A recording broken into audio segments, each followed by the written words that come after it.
আলোচনার মধ্যে আপনার তাত্ত্বিক এবং ঐতিহাসিক দিকগুলো ছাড়াও তার একটা দুঃখের কথা আমরা লক্ষ্য করেছি যে এখানে এই সম্পর্কটাকে বাইনারি অপোজিট হিসেবে উপস্থাপন করা হয় কেন, উচিত নয়। কিন্তু কেন উত্তরটা বোধ হয় ওনার পরিষ্কার জানা নাই, কারণ ওনার গাড়িতে গুলি হয় নাই সিভিলিয়ান হিসেবে। সম্ভবত কারণে যে তার স্ত্রী কখনো কল পান নাই যে আপনার স্বামী যদি এই ধরনের কথাবার্তা বলতে থাকে এবং লিখতে থাকে তাহলে আপনার সন্তানকে তুলে নিয়ে যাব। সম্ভবত তার চারপাশে কোনো লোক ডিজিএফআই কাউকে দিয়ে গুম হন নাই। সম্ভবত তারপর কোনো লোক পরিচিত মানুষ প্রিয়জন বিনা অপরাধে খুনের শিকার হন নাই কিংবা বায়না করে থাকেন নাই। যদি থাকতেন তার এই বক্তব্যের প্রতি, তার আকাঙ্ক্ষার প্রতি আমরা সমস্ত শ্রদ্ধাকে বলছি, তিনি এটা নিয়ে দুঃখ করতেন না কেন বাইনারি অপোজিশন হিসেবে এটাকে সামনে তোলা হয়। এটা একটা বাইনারি অপোজিশনের জায়গায় আছে। আমি আমার বক্তব্যে ঢোকার আগে আর আমাদের দুজন জীবন তারপর খ্যাতিমান ছিলেন। একজন যে বললেন কথা ঠিক বলেছেন যে আসলে মিলিটারির ভেতরে কি হয় এটা সিভিলিয়ানরা খুব বেশি জানে না। সত্য, ভাষা যেসব খবর আসে তার মধ্যে শুনেছি জেনারেল মাহফুজ প্রায় আর্মি চিফ হয়ে গেছিলেন, শেষ পর্যন্ত নাকি হতে পারেন না, উনি লেখাপড়া জানেন বলে শুনেছি। বিদ্যান লোক নিঃসন্দেহে। আর আরেক ভাই যেটা বলেছেন মিলিটারি সবসময় জনগণের শেষ বিচারে ছিল নিশ্চয়ই। তার একটা ছোট্ট রেসপন্স ইতিহাস ভিত্তিক তথ্য দিয়ে আপনি সামনে উপস্থাপন করা দরকার। আমি আমার মূল বক্তব্যে যাওয়ার আগে এই কথা সত্য যে 1990 সালের গণঅভ্যুত্থানের সময় সেই দিনকার আর্মি চিফ যদি এরশাদকে জানিয়ে না দিতেন যে আপনার সঙ্গে আর থাকা সম্ভব নয়, তাহলে সেই দিন 6 ডিসেম্বর যে এরশাদের সরকার পতন নাও ঘটতে পারত।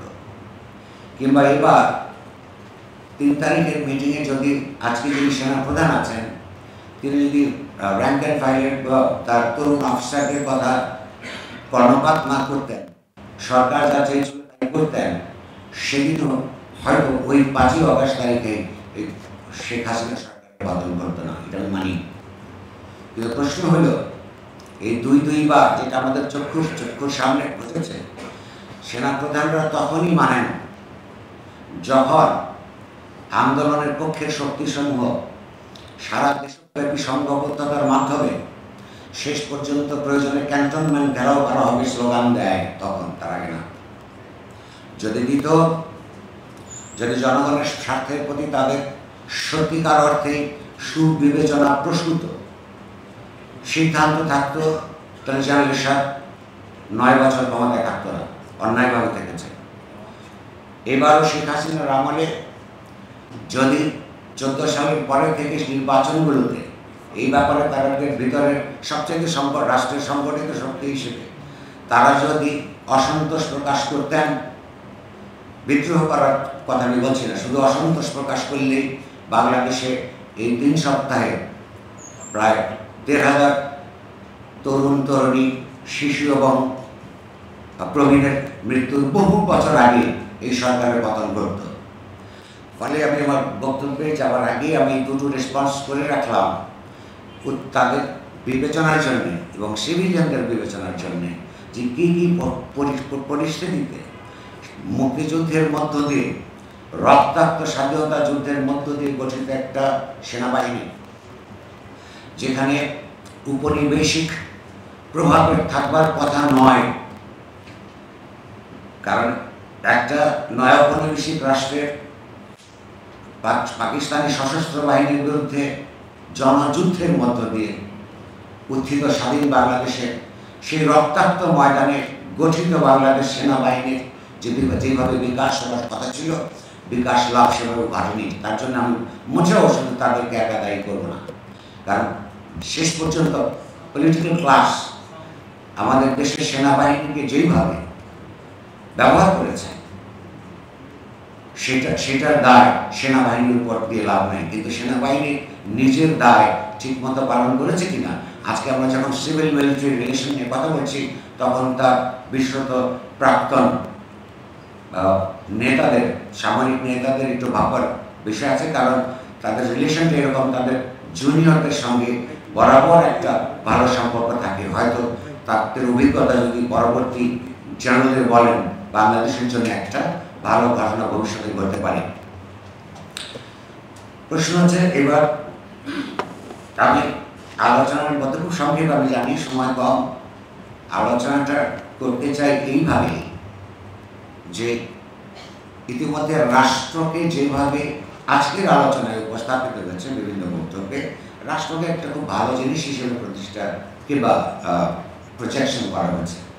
রাষ্ট্রকে নানা স্কুল অফ থট নানাভাবে দেখেছেন।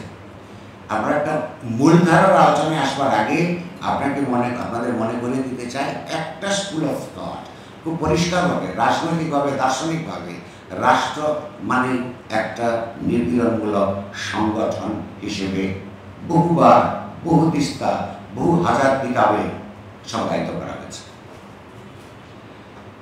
আমরা রাষ্ট্রবিদ্যা সেই কেন রাষ্ট্রের উৎপত্তি হয়েছিল, কারণ একটা সমাজের মধ্যে নানা শ্রেণীর, নানা সম্প্রদায়ের, নানা বিশ্বাসের, নানা স্বার্থের লোক থাকে।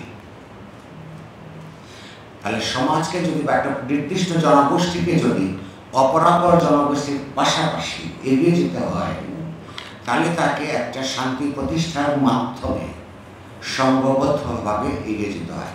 তার পথ কি? তার পথ হচ্ছে যত ধরনের ক্লাস ইন্টারেস্ট আছে, যত ধরনের সম্প্রদায়গত স্বার্থ আছে, যত ধরনের ধর্ম বা নানান চিন্তার মধ্যে তার সংঘাত আছে, লৈঙ্গিক পার্থক্য থাকা সত্ত্বেও যে লৈঙ্গিক বৈষম্য আছে, এই বৈষম্যগুলো, এই সংঘাতগুলোকে নিরসন করবার জন্য একটা সংগঠন দরকার।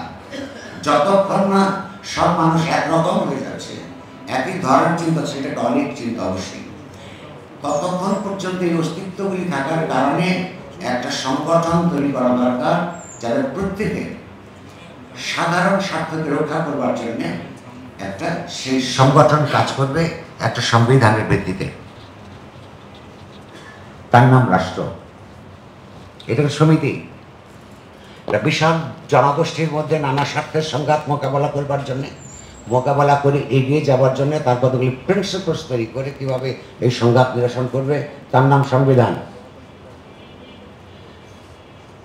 তাহলে এইভাবে যদি আমরা রাষ্ট্রকে দেখি, তাহলে বাংলাদেশ গণতান্ত্রিক রাষ্ট্র কখনোই হয়ে ওঠে নাই।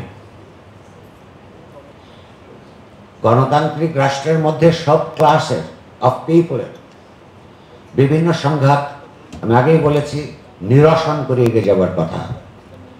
শেষ পর্যন্ত বাংলাদেশ রাষ্ট্র পৃথিবীর আরো বহু রাষ্ট্রের মতোই একটা ক্লাস স্টেটে পরিণত হয়েছে, একটা বিশেষ শ্রেণীর প্রতিষ্ঠান।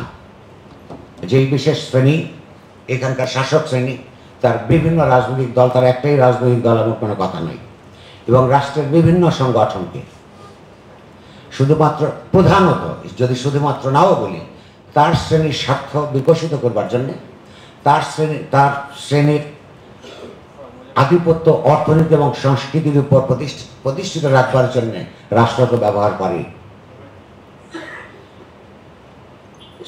এইরকম একটা অবস্থায় রাষ্ট্র শাসক শ্রেণীর প্রধানতম দলের যখন নিয়ন্ত্রণে থাকে, রাষ্ট্র তখন অন্যান্য দলের বিরুদ্ধে নিপীড়নমূলক সংগঠনে পরিণত হয়।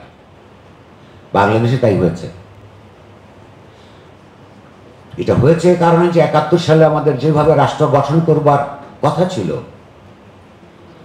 যে জনযুদ্ধের মধ্য দিয়ে, রক্তাক্ত স্বাধীনতা যুদ্ধের মধ্য দিয়ে যে প্রতিশ্রুতি ছিল, এখানে একটা সমতা ভিত্তিক রাষ্ট্র প্রতিষ্ঠা করবার, যেখানে নাগরিকের মানবিক মর্যাদা প্রতিষ্ঠিত থাকবে এবং সমাজে জাস্টিস প্রতিষ্ঠা হবে।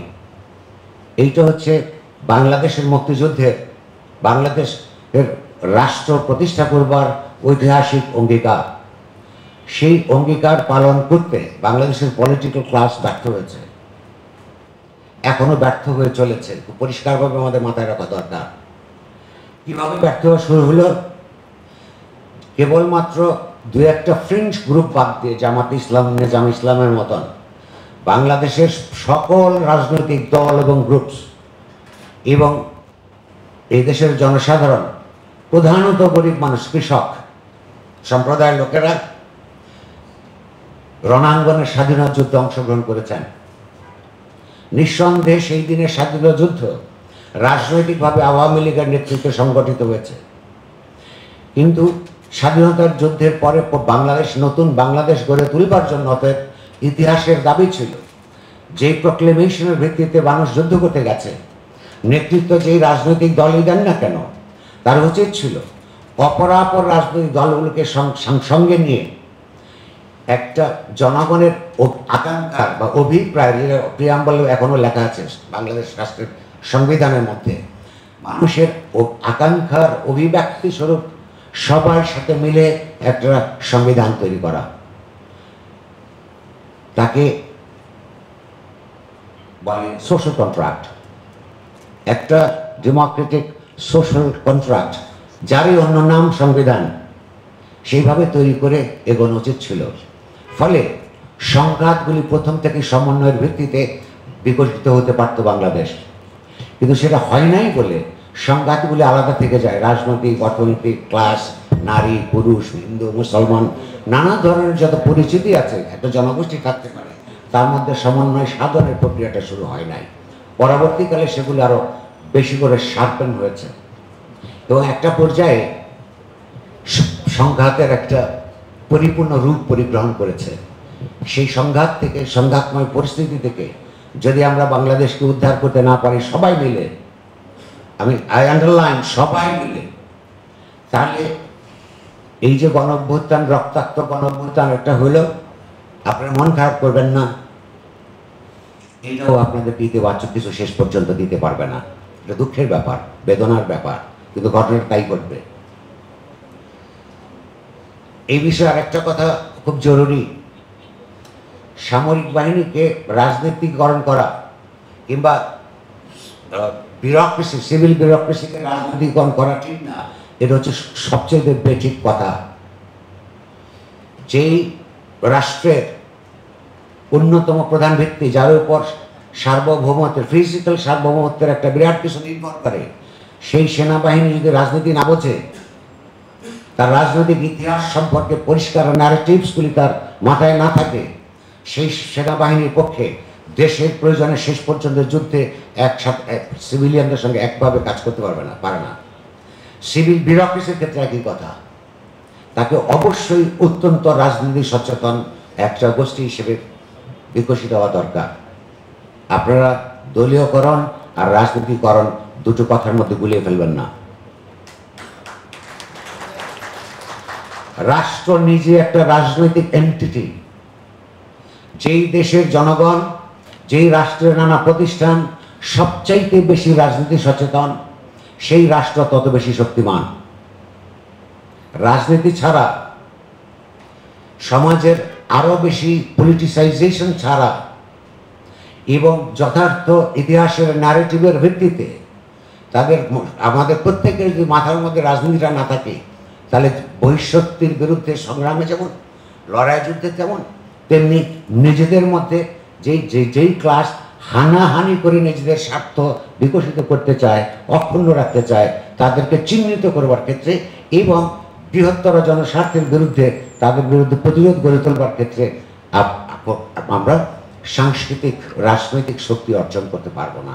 অথচ সেটা ছাড়া আজকে আমাদের পক্ষে এই কম্পিটিটিভ দুনিয়ায় বিকশিত হওয়া তো দূরের কথা, আমরা ঠিক মতো টিকে থাকতে পারি কিনা সেই অবিশ্বাসটা, সেই ইন্টালেকচুয়াল পেসিমিজমটা মাথায় একটু থাকা দরকার। বিশ্বাসে আপনার অপটিমিস্টিক থাকা ভালো, পেসিমিজমটাও মাথায় রাখা দরকার। তা আমার প্রশ্ন হচ্ছে যে, আমি মনে করি বাংলাদেশ আর্মির এবং সিভিল বিউরোক্রেসি রাষ্ট্রের দুটি প্রধান অঙ্গ, তার অপরাপর যে সমস্ত ল এনফোর্সমেন্ট এজেন্সিস আছে, এগুলি কোয়ার্সিভ স্টেট অ্যাপারেটাসের অংশ। রাষ্ট্র একটা কোয়ার্সিভ অ্যাপারেটাস, সে 2-3 কারণে কোয়ার্সিভ তাকে হতে হয়, এর মধ্যে কোনো অপরাধ নাই। রাষ্ট্রের মৌলিক বিশ্বাসের বিরুদ্ধে যদি কোনো সম্প্রদায় অপরাধ সংগঠিত করে, তো তাকে প্রয়োজনে দমন করবার জন্যে কোয়ার্সিভ অর্গানাইজেশন লাগে। কিন্তু এখানে আমরা লক্ষ্য করেছি যে কোয়ার্সিভ সংগঠনগুলি প্রধানত গণতন্ত্র পরায়ণ, জনস্বার্থ পরায়ণ, প্রতিবাদী মানুষদের বিরুদ্ধে ব্যবহার করা হয়। এই রাষ্ট্রকে অর্থাৎ রাষ্ট্রের প্রতিষ্ঠানগুলিকে এখনো বোঝানো গেল না যে মিছিল করা অনেক কতগুলি ন্যায্য দাবির পরিপ্রেক্ষিতে, আই আন্ডারলাইন ন্যায্য দাবির পরিপ্রেক্ষিতে মিছিল মিটিং করা ক্রিমিনাল অফেন্স না। সুতরাং তাদেরকে ক্রিমিনালের মতন ধরে নিয়ে তাদের উপর লাঠিপেটা করে, গুলি করে, হত্যা করে কোনো রাষ্ট্রের ইতিবাচক কাজ করছে, এই প্রোপাগান্ডায় বিশ্বাস করা যে রাজনৈতিক মূর্খতা, সেই মূর্খতা দিয়ে কিন্তু আমরা আমাদের দেশকে একটা উন্নততর পর্যায়ে নিতে পারবো না। তো ফলে আমি কথা বেশি লম্বা করব না। বাংলাদেশের সিভিল মিলিটারি রিলেশন ঠিক করার জন্য প্রথমে প্রয়োজন ডিজিএফআই নামক সংগঠনকে ডিসম্যান্টেল করা। ডিসম্যান্টেল করে তার যেই জায়গা থেকে ইন্টেলিজেন্স, বাংলাদেশ আর্মির জন্য অবশ্যই ইন্টেলিজেন্স সংগঠন দরকার, বাংলাদেশের জন্য দরকার, স্বার্থের জন্য দরকার, সেটাকে ইন্টেলিজেন্স পিক করার ইনফরমেশন সংগঠন হিসাবে কাজ করা দরকার। ক্ষমতাসীন সরকারের অন্যায্য অন্যায় ব্যবস্থাকে, এক লুটপাট তন্ত্রকে প্রতিষ্ঠিত করবার জন্য, রাখবার জন্য যে ইন্টেলিজেন্স ব্যবহৃত হয়, সেই ইন্টেলিজেন্স বাংলাদেশের স্বাধীনতা এবং সার্বভৌমত্বের বিরুদ্ধে সক্রিয় থাকে। এই জিনিস বাংলাদেশের মুক্তিযুদ্ধের চেতনার সঙ্গে সঙ্গতি পরায়ণ নয়। আমরা লক্ষ্য করেছি এটা শুধু শেখ হাসিনা ব্যবহার করেছেন তাই নয়, তার পূর্ববর্তী সরকারগুলো বিভিন্ন সময়ে বাংলাদেশের জনস্বার্থপরায়ণ রাজনীতি, সংগ্রাম, বিদ্রোহ, বিরোধিতার মধ্যে যারা ছিলেন তাদেরকে নানান ভোগান্তির শিকারে পরিণত করেছেন। এটা তাদের কাজ না। এটা রিয়েলাইজ করা যদি প্রথম পদক্ষেপ, তখন সিভিল মিলিটারি রিলেশন নিয়ে কি আলাপ কখন থেকে শুরু হবে সেটা মাত্র সূত্রপাত করতে পারে। তার আগে আলোচনা হয় অসুবিধা, কারণ হচ্ছে এখনো যদি তারা শক্তিমান থাকেন, আজকে শুধুমাত্র এই কথার জন্যে আমি বাড়ি ফিরে যেতে পারবো কিনা এটা তো আমি নিশ্চিত না। তা আমি যদি নিশ্চিত না হই, যারা আমার বন্ধুরা, আমার বাবা, তিনি প্রায়ত আমাকে বেকুব বলে সবসময় ডেকেছেন, যে কথা মনের ভিতরে পেটের মধ্যে রাখতে পারি না, যারা আমার মতন বেকুব নয়, বুদ্ধিমান, তারা বিশ্বাস করেন যে 4টা জেনারেলের সামনে তারা তাদের মনের কথা বলবেন। তো ফলে যেই সমস্ত নিপীড়নমূলক সংগঠনগুলি জনস্বার্থের বিরুদ্ধে ইতিপূর্বে ছিল, এখনো বিদ্যমান আছে, সেগুলোকে এক পেট্রিয়টিক সংগঠন হিসেবে প্রতিষ্ঠা করবার প্রক্রিয়া শুরু করার পরে আলোচনাটা শুরু হতে পারে। একটু সত্য কথা আপনারা বলেছেন, সত্য কথাই যে এই সময় আমি আবারও বলি, সেই দিন যদি সেনা নেতৃত্ব শেখ হাসিনার নির্দেশ মান্য করতেন, জনগণের উপর পুলিশ র্যাবের মতন গুলি বর্ষণ করতেন, তাহলে আজকে আপনারা যারা রিটায়ার্ড তারা ওই জনসমক্ষে আসতে পারতেন না। এটাও সত্য। বুদ্ধিমানের মতন সিদ্ধান্ত গ্রহণ করেছেন, জনগণ এবং গণতন্ত্রের পক্ষে গেছে। দ্বিতীয় পদক্ষেপের মধ্যে, দ্বিতীয় পর্বে আমরা চাই দেশপ্রেম কারোর কোনো, আমারও না আপনারও না, কারোর কোনো মনোপলি না। আপনার চিন্তার পদ্ধতি, আমার চিন্তার পদ্ধতি আলাদা হতে পারে। Let's talk. আপনার পদ্ধতি কি, আমার পদ্ধতি কি, কখনো আপনারটা আমার কাছে পরাজিত হবে, কখনো আমারটা আপনার চিন্তার কাছে পরাজিত হবে, কখনো সমন্বিতভাবে আমরা এগোতে পারবো। কিন্তু যতক্ষণ পর্যন্ত সেই পরিবেশ তৈরি হবে, এগুলি বিচ্ছিন্ন আলোচনাই থেকে যাবে। 626 জনকে যারা আপনারা যে বিদায় করে বিভিন্ন পথে এই আর্মির নেতৃত্ব, কিংবা এটা তো ছোটরা করতে পারে না, যারা নানান 15 বছর ধরে অপরাধমূলক তৎপরতার মধ্যে জড়িত ছিল, তাদেরকে যে পার করে দিয়েছেন বলে অভিযোগ আছে। এটা আমি বলছি অভিযোগ মাত্রই সত্য নয়, কিন্তু এই অভিযোগটা যখন আপনার মাথার উপর ঝুলছে, এ বিষয়ে কোনো পরিষ্কার বক্তব্য এখনো পর্যন্ত আমরা বাংলাদেশ সেনাবাহিনীর কাছ থেকে পাই নাই। এগুলো যদি মানুষের সামনে আপনারা যদি পরিষ্কার করে না বলতে পারেন, সংশয় যদি মানুষের থাকেও, তাতে ওই কথাটাই ঘনীভূত হবে আবার যে আরে ভাই এরা শেখ হাসিনার সঙ্গেই ছিল, ওই ক্যান্টনমেন্ট আক্রমণের উপক্রম হয়েছে বলে বাধ্য হয়ে তারা পক্ষে আসছে। আমরা চাই না এই ধরনের ধারণা থাকুক। আমরা চাই যে সেদিন আবারও বলি, দেশপ্রেম তো সিভিলিয়ানদেরই মনোপলি না।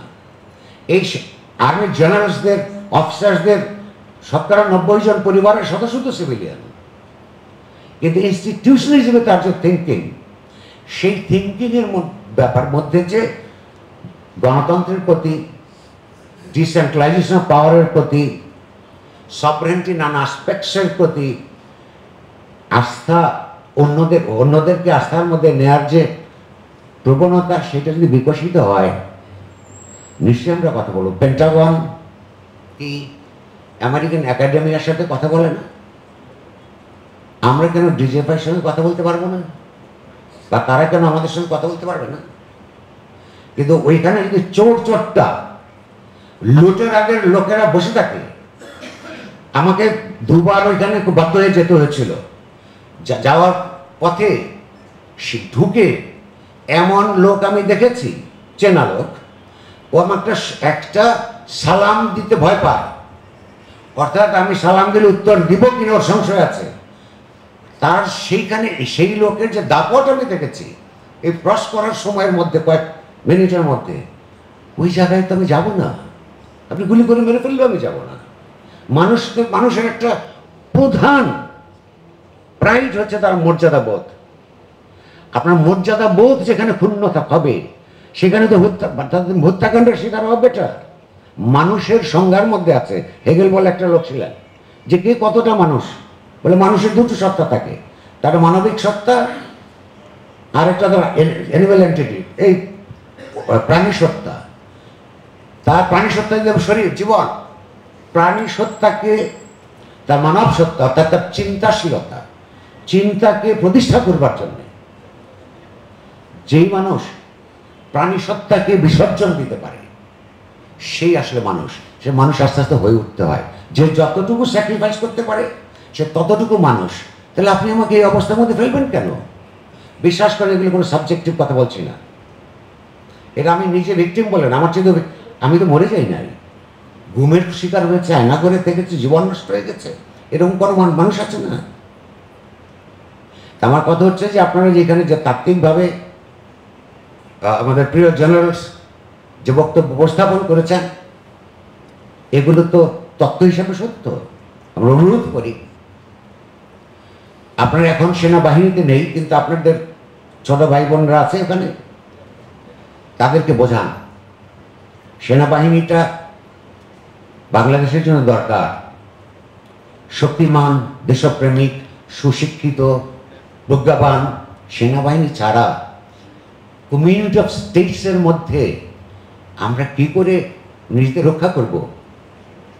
এবং তার রাজনৈতিকীকরণের ব্যবস্থা করেন, দলীয়করণের নয়।